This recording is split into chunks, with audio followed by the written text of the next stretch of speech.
Episode 4 अंतिम फैसला। आसमान में बिजली कड़क रही थी। मंदिर की टूटी छत से बारिश की बूंदें टपक रही थीं। चारों तरफ राख, धुआं और जली हुई लकड़ी की बदबू फैली हुई थी। राघव कांपते पैरों से खड़ा था।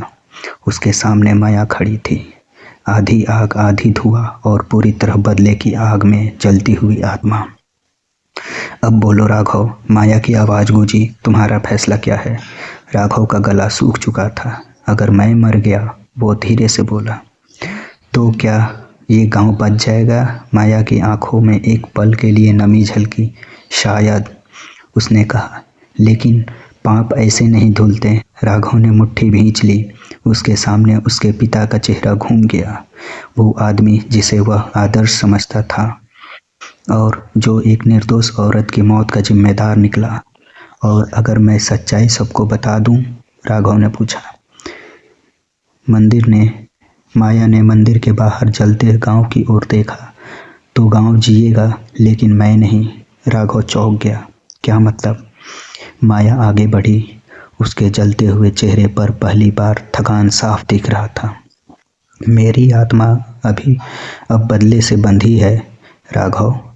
अगर बदला पूरा हुआ तो मैं हमेशा के लिए अंधेरे में कैद हो जाऊंगी। राघव की आंखें भर आई। तो तुम क्या चाहती हो? उसने टूटी आवाज में पूछा। माया ने धीरे से उसकी आंखों में देखा। न्याय, न बदला, न बलिदान। तभी बाहर से चीखों की आवाज आई। मंदिर में आग लग गई थी। पुजारी मर गया था। गांव वाले डर के मारे मंदिर की ओर भाग रहे थे। राघव समझ गया, अगर अब भी चुप रहा तो माया की मौत एक कहानी बनकर रह जाएगी और पाप फिर छिप जाएगा। उसने गहरी सांस ली। मैं सच बताऊंगा, राघव बोला, सबको। माया की आंखें फैल गईं। इसका मतलब जानते हो? उसकी आवाज भारी हो गई। हाँ।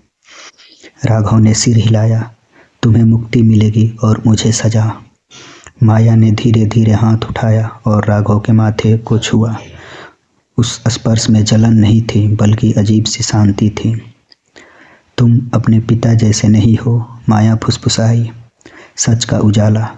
गांव के चौपाल में आग जलाई गई। लोग इकट्ठा थे, डरे हुए, संदेह से भरे हुए। राघव बीच में खड़ा हुआ।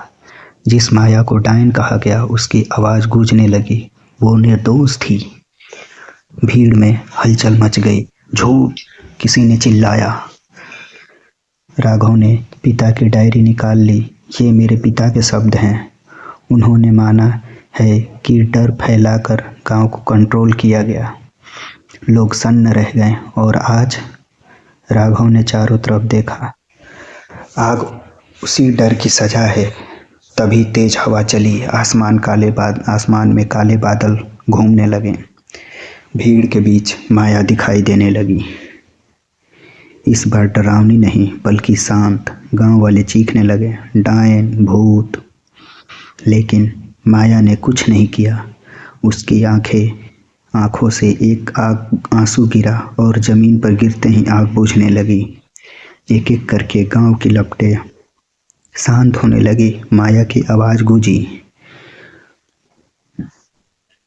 मैं बदला नहीं चाहती थी। मैं सिर्फ सुनी जाना चाहती थी। और फिर उसका शरीर रोशनी में बदलने लगा। राघव, उसने आखिरी बार कहा, तुमने मुझे इंसाफ दिया। और अगले ही पल माया गायब हो गई। कीमत। सब कुछ शांत हो गया।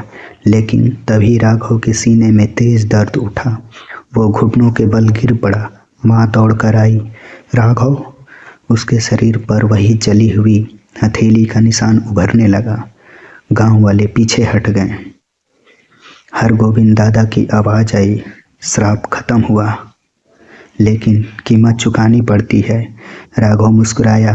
अगर माया को शांति मिली तो ये दर्द मंजूर है। धीरे धीरे निशान ठंडा पड़ने लगा। वो जलन नहीं थी, वो शायद थी। वो जलन नहीं थी, वो याद थी। अगली सुबह सूरज निकला। सोनपुर में पहली बार पक्षियों की आवाज गूंजी।